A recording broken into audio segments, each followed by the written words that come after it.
Good morning, folks. We're going to get started, please. Good morning and welcome to the news conference to discuss the contents of the October report of the Auditor General. I'm going to introduce Mr. Marwan Sahar, Alberta's Auditor General, to say a few remarks, and then we'll take your questions. Thank you very much, Kim. Thank you all for being here today. With me today are the office's Assistant Auditors General. They each have oversight of the audit products in the ministries they're responsible for. They're with me to help answer your questions. And with me is Doug Wiley, Rob Dreesen, Eric Leonte, and Brad Ireland. The provincial government is a large and complex organization. By its very nature, it's impossible for every aspect to be running smoothly all the time. It is the role of my office and for us as auditors to take an objective look at selected systems and processes to determine how well they are working, and if not working well as they could, to offer recommendations for improvement.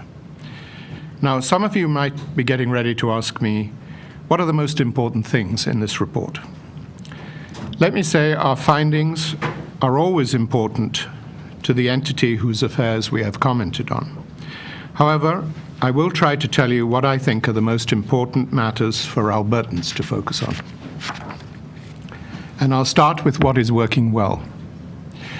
Very often after reviewing our audit reports, there is a tendency for the media and the public to pay less attention to what is working well in favor of focusing on areas where we have identified improvement is needed. While it is absolutely appropriate to emphasize areas of concern, in order to drive understanding and action to make things better, I believe it's equally important for Albertans to understand where our auditing shows that their government is working effectively in serving them. We have positive comments on industrial control systems, vendors' access to AGLC systems, but I'm going to stress food safety. In our follow-up report to an audit we did in 2009 on food safety, and in that audit we provided 10 recommendations back in 2009, we've now found that all of our recommendations have been implemented. Specifically, there were a number of improvements in how the organizations involved, and those are Alberta Agriculture and Forestry, Alberta Health, and Alberta Health Services, how they have worked together to reduce the risk of any gaps in the food safety system that could exist when multiple parties are involved. And overall, in the last year, we have reported that 40 of our recommendations to government have been implemented. That's good progress. Now I'll talk about healthcare, both good news and work yet to be done. There is probably nothing more important to Albertans than their health. In May of this year, my office released a report, Better Healthcare for Albertans, offering a path forward on successfully achieving integrated, patient-centered care in Alberta. Better Healthcare for Albertans is our attempt to get to the root cause of why Alberta has yet to achieve fully integrated care, despite it being the stated policy direction of government since the 1990s. In presenting that report, we noted that many of the building blocks are in place and progress is being made. What is needed is for all of those building blocks to be put together. This report includes 3 follow-up audits on some of those important building blocks within the system. I'll talk about 2 of them. One of these follow-up audits is on infection prevention and control, in which we conclude that the Department of Health and Alberta Health Services have implemented our recommendations. They have made significant and meaningful improvement in infection control based on the sample of hospitals we reviewed, reducing the risk of infection to Albertans in those hospital environments. Perhaps the most important building block we examined as part of this report is a follow-up audit on primary care networks. Effective primary care is the foundation of a high-performing healthcare system. It is critical for preventing acute illness and effectively and efficiently managing chronic disease. The objective of our follow-up audit was to determine whether the department and AHS had implemented our previous recommendations on the PCN program. In June 27, that's June this year, the PCNs and PCN physicians ratified a new PCN governance structure, which had been proposed by the department. In our opinion, the department, AHS, and PCNs collectively have taken sufficient action for us to conclude that the department had implemented our 4 recommendations to improve its systems to manage the PCN program, and Alberta Health Services had implemented our recommendation to improve its systems to measure and report the effectiveness of its partnership in the PCNs. The healthcare sector's understanding and awareness of how PCNs and primary care in general should evolve has also progressed considerably. The department, AHS, and physicians recognize that more work is needed to fulfill the objectives of the PCN program. To help the department and PCNs continue to advance the program in a structured and timely manner, we have provided 2 new recommendations. In summary, those are, first, to set measurable targets for each PCN and report publicly to Albertans on whether and how the PCN program targets are being achieved. And second, to establish and deliver on a firm plan to attach and inform all Albertans about the PCN to which they belong. It is vital to understand how well PCNs are performing in order to make any necessary adjustments and continuously improve the system to best serve Albertans. It is equally important for Albertans to know which PCN they belong to in order to become more active participants in their own care, as well as to receive better access to effective and quality care built around their needs as an individual patient. Now to areas needing improvement that Albertans should focus on. First, capital planning. It is vital that governments have well-designed long-term planning processes so that the capital investments they make today will meet the needs of tomorrow. In a new audit at Alberta Infrastructure on Government of Alberta capital planning, we found that between the 2015 and 2016 capital plans, the Department of Infrastructure made improvements to the capital planning system. However, infrastructure still needs to improve its capital planning processes further by updating its guidance to departments, clarifying its phased approach to capital planning and approval, and examining maintenance programs and how those programs are funded. This improvement is important as government relies on the information coming forward through this planning process to make decisions on appropriate investments for capital on such things as health facilities, roads and bridges, and schools, to ensure that they are aligning with the commitments made by government and that they are in the best interest of Albertans. The second area I want to highlight relates to government's stated commitment for collaboration between Alberta's 21 public post-secondary institutions in an effort to improve services to students and make the advanced education system more efficient, effective, and sustainable. In a follow-up to our 2013 audit to determine if the department and public post-secondary institutions had adequate systems to plan, govern, implement, and sustain the collaborative initiatives amongst those institutions, we found that similar to the findings in our original audit, there is no ministry strategic or business plan for collaboration. And without a plan, institutions do not fully understand what the department expects the Campus Alberta initiative to achieve or how to achieve it. In short, we saw no substantive evidence that anything has changed since our original audit. A third area I'd highlight for the Legislative Assembly and for Albertans is a finding that came through our financial statement audit of the Department of Culture and Tourism. Through our audit, we found that the administration of the Alberta Production Grant Program, the APG program, we found unclear guidelines have allowed grant recipients to claim ineligible expenses. The department did not use a risk-based approach in its audits of grant recipients, and the department continues to fund individuals even when the companies they own or are associated with claim ineligible expenses.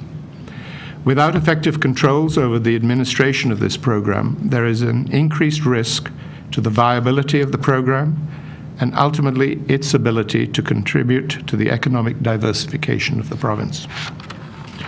In conclusion, this report represents many thousands of hours of detailed work and a high level of professionalism and expertise by many individuals working together to make a difference in the lives of Albertans.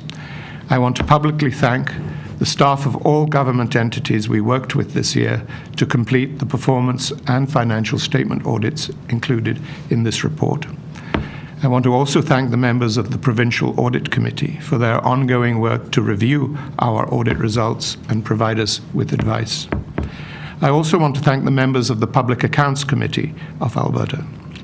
By discussing our work with public service managers and seeking assurances that they, the public service, are taking meaningful steps to implement our recommendations, the committee plays a critical role in holding the public service accountable for results and ensuring our work is acted upon.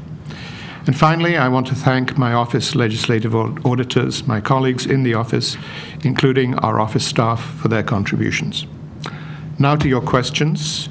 If you wouldn't mind introducing yourself before asking your question and identifying the organization you're with, that would be very helpful. Thank you.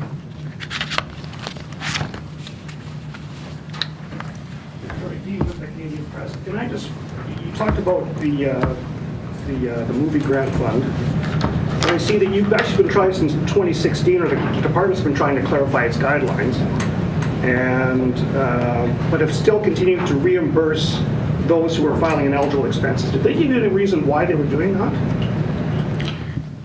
At the highest level, we were told that the department's conclusion that its guidelines were not clear enough put it in a difficult position, a difficult enough position for it to pursue what it believed were ineligible grants. So I'll sort of say that again.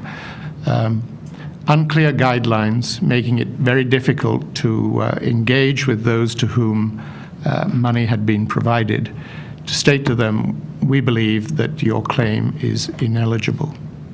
But you found that in 2016 they rewrote those guidelines but never implemented them. And why is that? What reason did they give you? It says here that they didn't really give you a good answer. Did they give one that you didn't find was palatable, or did they not give one at all? Well, I'll try first, and then I'll ask Eric whether he agrees with what I'm saying. Let me back up. This particular grant program, the management of it has been substandard. The management is not at the standard that Albertans would expect that their monies, which are being used to pursue specific goals of the government, the rigor that needs to be put in place to deal with assurance that the money is being spent as intended. I mean, let me give you that as a sort of high-level comment. The administration has been substandard. I'm not sure if I can give you, from an auditor's point of view, a valid, something that I'm comfortable with or that we're comfortable with is a good answer as to why a rewrite or an examination of the guidelines didn't seem to translate into an actual dissemination of fresh guidelines. Look, everyone who wants to receive a grant from this program, we've realized that our guidelines weren't as good as they should be, so here's a fresh set. I can't tell you why the government didn't take that approach. I can see practical reasons to doing it. I think the point is that the department themselves recognized that they had a problem. I'll leave it like that, Eric, unless you can add to. Yeah, maybe similar in nature. I mean, in late 2015, the department had self-identified through some of the work they had done that the guidelines needed to be more clear, and that posed a risk. So the work was done to updating those guidelines in early 2016. And because those weren't put into place, it did leave a window of time up until the present year where it would potentially allow ineligible expenses to be claimed. In our report, we say the department has not provided a reasonable explanation for this delay, and it's, I think, quite quite exactly that. I mean, there, would expect that with those new guidelines, you would put them in place as promptly as possible, and we did not receive a good reason as far as why that hadn't happened, and that's about as much as I can answer for that question. Same topic. Does the fault lie at the production companies for submitting these expenses, or does it fall at the government's feet for looking at these receipts and not realizing, well, hold on, this money was paid to a vendor in Ontario? Where does fault lie on this? I'll go first. Root cause, unclear guidelines. If it's not crystal clear, then I think if you're the person giving money and you say these are the guidelines under which you are eligible to have this money, you have an obligation to make it crystal clear. Not everything can be conceived of beforehand. So you have to anticipate that there will be areas in which judgment is to be applied, but your guidelines should indicate, in the case that there is a matter that is not clear, this is how we will deal with it. So guidelines should anticipate that it's not possible to write a rule, if you will, for everything that could happen, but when things are not clear, it shouldn't be left to people on as the recipient of the grant to say, well, I think this is what it means, so let me put in a grant-based, let me support my application based on my interpretation. Eric, anything you want to add? Yeah, it wouldn't be fair for us to speculate as to whether there is intentionality for the grant recipients, but certainly, I mean, that is the purpose of having the clear guidelines. It leaves less things open to question. A recipient will reasonably try to maximize their claim within the rules, and if those guidelines or rules aren't clear enough, you just expose additional risks to the grant program not achieving its objectives. People handing out the grant money, they should have at least known the guidelines and made it clear, I would assume, right? Are you referring to the department? The department itself, they should know, they should be able to look at a receipt and go, no, this isn't under our guidelines, regardless of whether it's submitted or not. I mean, I'm sure production companies just go, here you go, what do we get? Absolutely, and I mean, I think those who are doing the assessment would still need clarity and clear guidelines in order to help them do that. I mean, there'll always be some element of judgment involved when you set out rules or guidelines, but the risk is greater if those are unclear. And I think given the examples we do include in our report, it's clear that there were cases where there was expenses that weren't eligible and they didn't occur within Alberta, and that was problematic. Yes, if I can just supplement, one of the fundamental tests were that the eligible expenses here had to be Alberta, described as Alberta eligible, the point being that these amounts were spent in Alberta. I mean, that was the quid pro quo, if I can put it that way. If you want this money, it's got to be spent here. I have a question. How confident are you that not only, but $1.2 million is all that was expensed ineligibly, or that the amount is actually greater? So one of the things that the department has said they will do, and I think would help to answer that question, is to do a more fulsome examination of prior amounts that have been paid and looking at some of the amounts going back a number of years. So I think through the process of doing that work, the department will have a better idea of the extent of ineligible expenses across the broader population of recipients, if there are any additional amounts. We don't know how much was ineligible spent. Correct. I mean, unless there's the necessary work done to evaluate previously, whether there was ineligible expenses claimed or not on a sort of broader scale, it's difficult to conclude exactly what the amount may be. This program was scrapped, 2 weeks ago now, and a similar program is now in place. Have you seen the guidelines for that, and is that something you're going to be looking into?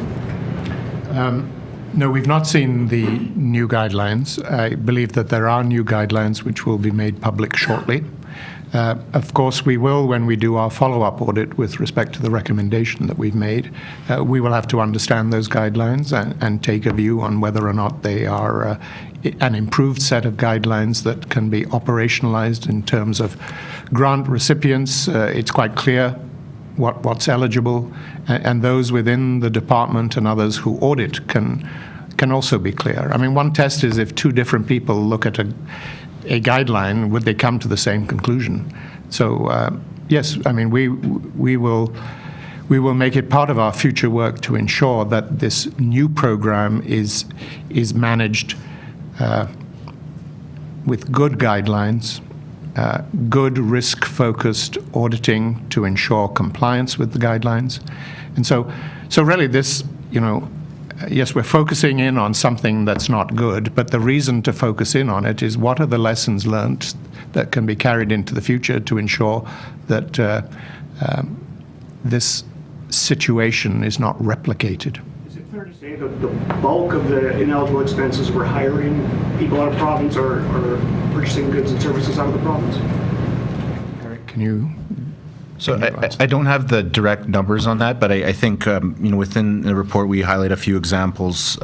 So, for instance, amounts claimed as Alberta expenses for services paid to vendors in the United States, BC. So these are some of the broader classifications that that there is examples of that fit in there, but I don't have the exact numbers for each, and that does partly tie to whether there's been comprehensive work to actually look at all the different recipients and what ineligible expenses have been claimed.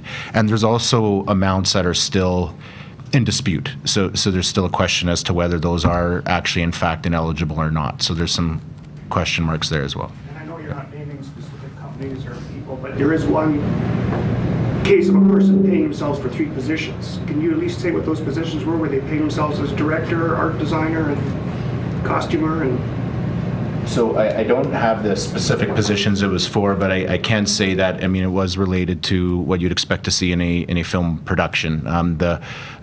Presumably the individual or the company claiming that that person had performed all 3 of those functions, but that's not allowed actually by the intent of the program itself. One thing I'd like to, just in terms of our findings on this matter, is to tell you that the department continued after it had knowledge that it had reimbursed ineligible amounts. It continued to fund individuals even when the companies that they owned or associated with, the department knew that those associated companies had claimed ineligible amounts. And that's something that you might want to pursue with the department. Why would they have done that? We pursued asking, why would you do that? And we were told that the department had concluded that as each of the new associations was in a new corporation, that they had no choice but to continue to do that. We asked, have you had a legal opinion? And the answer is no. From my point of view as the Auditor General of the province, I apply a very simple test, which is if it were your own money, would you do that? what do you think of that decision, though? I mean, just generally. The fact that they think it's okay because it's a new company. Yes, I'm telling you that it's in the report because we don't think that is a reasonable rationalization to continue to give money to an organization that or a person associated with that organization that has previously claimed ineligible amounts. I mean, the normal business activity would be, look, I'm not going to give you more if I feel that you've already had something that was ineligible. I mean, that in as auditors looking in, that's our position. That raises, unfortunately, the specter of malfeasance. Maybe you're giving that because there's a personal benefit involved. Have you looked into that? Have you seen any examples of that? No, we have no evidence of, we've not done a forensic audit because we've no evidence of any fraud, any deliberate attempt to defraud the government of Alberta. We're talking about good systems practices to ensure that Albertans' money is used wisely and not wasted. Can you just speak to whether there was any follow-up on the 5 companies that were initially audited in following years to see if they had continued claiming ineligible expenses? Eric? That is one thing we note in the report. We expected to see that there would be in any audits that were selected by the department, it would include recipients who had previously claimed ineligible expenses, and we found that wasn't the case. And that does tie to our recommendation that there needs to be a risk-based approach to selecting which recipients that they will look at, because clearly that would be a high-risk factor as a recipient that previously claimed ineligible expenses. Can I ask you about the... Jeremy with the Western Producer. In terms of food inspection with meat and things like that, can you give me a sense of maybe how bad things were and how far they've come since during your follow-up? I think the original audit, I wouldn't use the word things were bad. There were opportunities to improve the system. When you have different agencies, bodies sharing an oversight role, a regulatory role, there's always the risk, and that's really what we found in the original audit, that there can be a gap, that something falls through the crack because one or other of the entities believes that it's doing sufficient to cover that hole, if I can put it that way. So, what we're reporting here is that these entities that are involved jointly in ensuring, from a provincial point of view, the safety of food, that they've managed to come together and they understand what each is doing, and we're satisfied that there is no regulatory gap, if I can put it that way. Eric, can you supplement on that? Yeah, so the original audit, going back 10 years, had 10 recommendations, and we had done a follow-up after that where a number of them were implemented. So there were quite a few improvements at that time. What was remaining, and we've concluded is implemented now, is the reporting back to Albertans piece. So, for instance, agriculture and forestry reporting back on the results of the inspections they've done at in meat facilities, those types of things. And so we saw an improvement there, and working with Alberta Health and Alberta Health Services, particularly when it related to inspections and some of the overlap that might have taken place, and just being more streamlined in how that was taking place. And we saw improvements there as well. So it was some of those final improvements that needed to happen, and they did. There's 3 inspections now too, right? Compared to just 1, if I have that correct?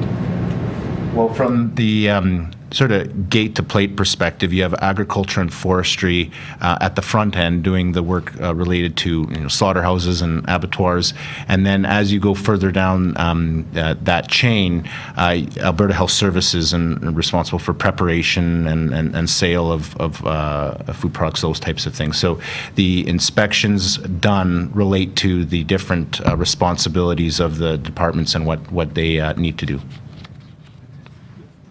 Improvement in surgeries in private clinics. Can you give me some context? What was the situation before, and how has it improved, and why does it matter? Okay, I'll ask Doug to give you a more fulsome response than mine, but it's all to do with Alberta Health Services ensuring itself that surgeries that they have authorized to be performed in contracted facilities, that those surgeries are done to the right quality. And you do that by monitoring compliance with your standards, and you should have a system that monitors compliance uniformly across all entities. In other words, that it's not ad hoc, so that you can say at the end, yes, this is the way we deliver these surgeries, this makes sense based on whatever the criteria are to allow this to happen, and we are doing sufficient work to satisfy ourselves that all organizations that are using this method are delivering in accordance with our quality standards. So that was, I think, the main point we had to begin with. So, Doug, we're satisfied now that the system is, in fact, what it should be in terms of oversight? Yes. We're just going to check in online to see if there's anybody in the queue. Operator, anybody in the queue for questions online? No, there's no one in the queue. Okay, we'll continue here then. Anyone else? In the financial audits, 6 new recommendations, 2 repeat recommendations. So overall, how's the province doing? I would say that we're the auditor of a very large number of entities. The auditor of, I mean, we are the statutory auditor of the entity. One of our obligations is to audit their financial statements. I think that the overall, the standard of control over financial reporting is high in this province. I mean, the proof of that is that we were able to, all of the opinions that we rendered on financial statements, all of them were in the vernacular clean opinions. We had no reason to reserve our opinion. The fact that we can give a clean opinion on a set of financial statements does not mean that we are saying that all of the control systems of the entity are functioning well. It means that the key controls that affect our ability to give an opinion on the assets, liabilities, revenues, expenditures, that those are sound. So for us to have a relatively small number of recommendations for improvement in that area, I think speaks well to the Albertans can be assured that the general control structures over financial reporting in the province are good. And the advanced education ministry had to have a couple recommendations repeated. Why didn't they implement it earlier? Rob, can you speak to those repeats? So one of the repeated recommendations was related to the department's enterprise risk management framework. And they have been working towards building that framework and having that in place. We just don't think that the progress has happened quickly enough. And so there are some specific areas which we outline in our report where they need to focus on in terms of focusing on specific risk areas and prioritizing and making sure that that's completed. And so that's something that they are working towards and hopefully can get in place fairly quickly. That's the one recommendation that we made to the Department of Advanced Ed. You mentioned that there were 2 repeats. There's just the one repeated recommendation to the department. Is there another department that you would think should we repeat to one of the It says in the summary repeated 2 recommendations. Oh, so the 2 recommendations that were repeated to the department were related to collaboration amongst post-secondary institutions. So that came out of the performance audit that we did specific to that. And as the Auditor General has mentioned earlier, as a result of our follow-up work, we really haven't seen much in the way of any progress in a strategic plan around collaboration being put in place. And as a result, institutions, I don't think really know what the minister wants in terms of a desired outcome when it comes to Campus Alberta. And as a result, we're not seeing a lot of progress in terms of initiatives being put in place, and Alberta students are not getting the full benefit out of collaboration that they could out of the system. What does the ministry have to say about that? You would have to ask the minister.